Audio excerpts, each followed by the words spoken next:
गहन आमर इनचार्ज महोदय एआईसीसी लालजी भाई देसाई जी अच्छा एवं पूर्वतन केंद्र मंत्री सम्मानीय श्रीकांत जेना जी अच्छा आमर सीएलपी लीडर रामचंद्र कड़म जी अच्छा मीडिया चेयरमैन एवं आमर वाइस प्रेसिडेंट ऑर्गेनाइजेशन अच्छा। आज प्रेस वार्तार प्रदेश कांग्रेस कमिटी नित्यानंद गौड़ शिक्षा मंत्री जो राज्यर छात्र छात्री मानक स्टैंडर्ड 1 रु 8म पर्यंत छात्र छात्री जो पाठ्यक्रम इंट्रोड्यूस करिसेंती संपूर्ण भाव में छात्र छात्री विरोधी ओडिशा विरोधी ओडिशा अस्मितार जे भरपूर कंप्लेन अच्छी एवं 2200 त्रुटि रही ता सत्वे मध्य ओडिशा सरकार तांकर भूल मानिबा पाई प्रस्तुत नहंती। शिक्षा मंत्री तांकर भूल मानी से इस्तीफा देवा पाई मंगू नहांती। सारा ओडिशा तांकर रेजिग्नेशन डिमांड करुछि। से संपर्क में प्रदेश कांग्रेस कमिटी बहुत दृढ़ पदक्षेप ग्रहण करिछि। से संपर्क में आज प्रेस वार्ता केवल आमर इंचार्ज महोदय श्री देसाई जी देवे। आपण मान को अनुरोध तांकर स्टेटमेंट पर तांको ही आपण माने किसी प्रश्न पचारे। धन्यवाद। श्री देसाई जी।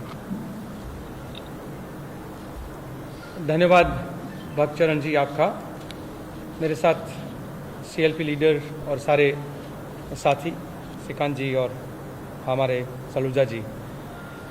जब भक्तचरण दास जी ने मुझे बताया कि आज एक प्रोटेस्ट है तो पूरी चर्चा हुई कि संदर्भ क्या है, क्यों ये प्रोटेस्ट रखा गया है, क्यों हम डिमांड कर रहे हैं हमारे उड़ीसा के शिक्षा मंत्री उनका रेजिग्नेशन का।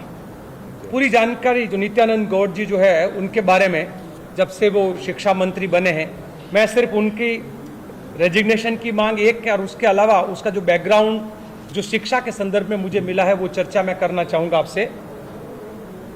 भाजपा सरकार आई थी ओरिया अस्मिता के नाम पर चुनकर, ओरिया अस्मिता के नारे के साथ वो लोगों ने यहाँ पर एक चुनाव को जीतने के लिए पूरा वो किया और सत्ता में आए। सत्ता में आने के बाद क्या किया, ओरिया अस्मिता जो है उसको ख़त्म करने का एक बहुत बड़ा षड्यंत्र पहले से लेकर 8वीं तक की जो हमारी प्राइमरी एजुकेशन सिस्टम है उसके अंदर बच्चों को पहले से ही ऐसा एजुकेशन दिया जाए। कोई किसी ने सोचा नहीं होगा कि इन पुस्तकों में करीबन 1678 जैसी गलतियां जो है अभी पाई गई है। उसके ऊपर वो कमेटी भी बनाई है, जांच भी चल रही है, कुछ अधिकारी को सस्पेंड किया, वो सब छोटे मोटे कदम उन्होंने उठाए हैं।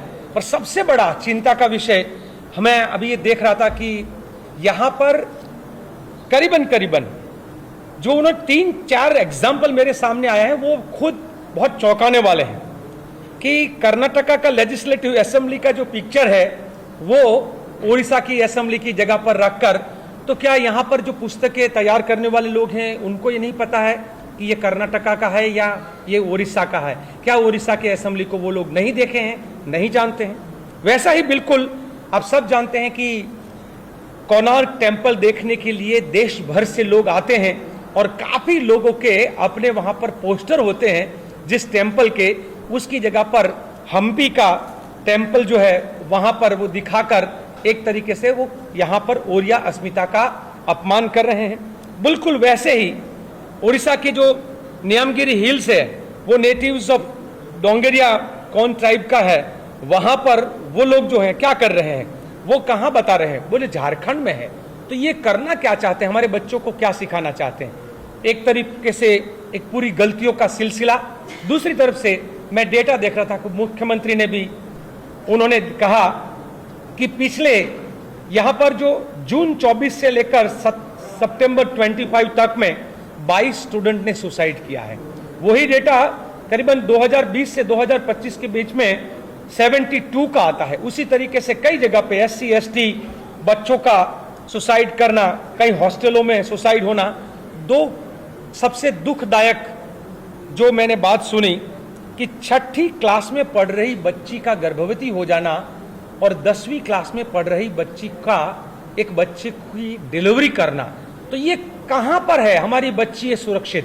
क्या हमारी बच्चियों के बारे में, क्या हमारे स्टूडेंट्स के बारे में ये लोग इतना उनकी सुरक्षा, उनका सम्मान, उनके न्याय के लिए कुछ करेंगे कि सिर्फ उनके गुरु जैसे देश के शिक्षा मंत्री, जिन्होंने देश के बच्चे को सुसाइड करने पर, नीट के पेपर के बारे में आप सब जानते हो, और बच्चों ने जिस तरीके से झुकाया और बड़ी बेरहमी से बच्चों को पीटने के बाद जब पता चला कि अब इनकी नहीं चलेगी, तब जाके धर्मेंद्र प्रधान का रेजिग्नेशन हुआ।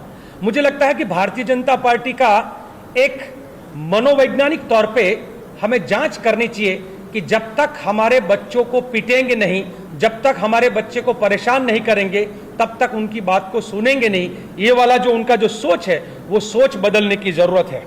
हम डेटा कुछ देख रहे थे कि 10,000 से ज्यादा प्राइमरी स्कूल बंद कर दिए गए हैं। 5,118 स्कूलों में सिर्फ एक टीचर है। 80,000 स्कूल टीचर की कमी है। क्या उड़ीसा में भाजपा सरकार मैकोले की जो सोच है उसको लाना चाहता है? मैकोले जो कॉलोनियल एक शिक्षाविद था, उसका सोच ये था literacy for mass and education for class, और वो मतलब सबको अक्षर ज्ञान देंगे। जो गरीब, वंचित, शोषित, पीड़ित और आम जनता है उनके लिए सिर्फ अक्षर ज्ञान, और जो बहुत अमीर हैं उनके लिए जो है वो एजुकेशन। तो क्या भाजपा सरकार हमारे बच्चों को एक अक्षर ज्ञान देकर आने वाले समय में भारत के फैक्ट्रियों में काम करने वाले बच्चे या सप्लाई करने वाले बच्चे तैयार करना चाहते हैं कि उड़ीसा से भी यहाँ की जो एक हिस्ट्री रही है कि शिक्षाविदों की, उस हिस्ट्री को वो दोबारा यहाँ पर स्टार्ट करेंगे? ये सब देखते हुए बहुत साफ शब्दों में डिमांड है कि उड़ीसा के शिक्षा मंत्री नित्यानंद गौड़ जी को रिजाइन करना चाहिए। अगर वो रिजाइन नहीं करेंगे तो कांग्रेस पार्टी लगातार आंदोलन करके उनको रिजाइन करने के लिए जो है वो मजबूर करेंगे। हम जेनजी के जो देश भर में आंदोलन चल रहे हैं, उसी तरीके से उड़ीसा के बच्चों के अधिकार के लिए हम यहाँ के जेनजी के साथ पूरे ताकत से उनके साथ खड़े रहेंगे और कहेंगे कि जैसे देश के शिक्षा मंत्री का रेजिग्नेशन हुआ, वैसे ही उड़ीसा के शिक्षा मंत्री का रेजिग्नेशन लेकर रहेंगे। किसी भी हाल में अगर वो अपनी नैतिक जिम्मेदारी नहीं समझेंगे तो आगे आने वाले एक सप्ताह के अंदर अंदर पूरा एक यहाँ पर जबरदस्त प्रोटेस्ट जो इसका शुरुआत आज से हम लोग कर रहे हैं। आपके कोई सवाल हो तो मैं यहाँ पर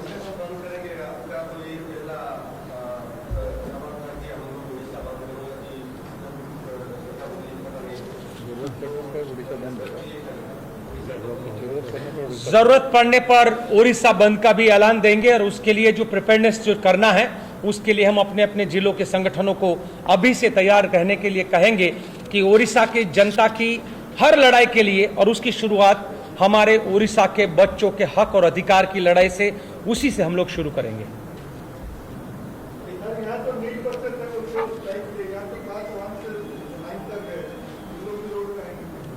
देखिए, हम लोग ये मानते हैं छोटे बच्चे रोड पर नहीं आएंगे, पर उन छोटे बच्चों के हक के लिए आज जेनजी जाग चुका है तो वो आएंगे, जेनजी के जो परिवार हैं वो आएंगे, और कांग्रेस का कार्यकर्ता जो है एक एक वो सारे के सारा जो है वो रोड पे आएगा, और हम बच्चों की लड़ाई हम लड़ेंगे। हम ये नहीं कहेंगे कि प्राइमरी का बच्चा, छोटा छोटा बच्चा रोड पे आकर लड़ाई लड़े। वो हमारी जिम्मेदारी है हमारे समाज के लिए, हमारे बच्चों के भविष्य के लिए लड़ने की।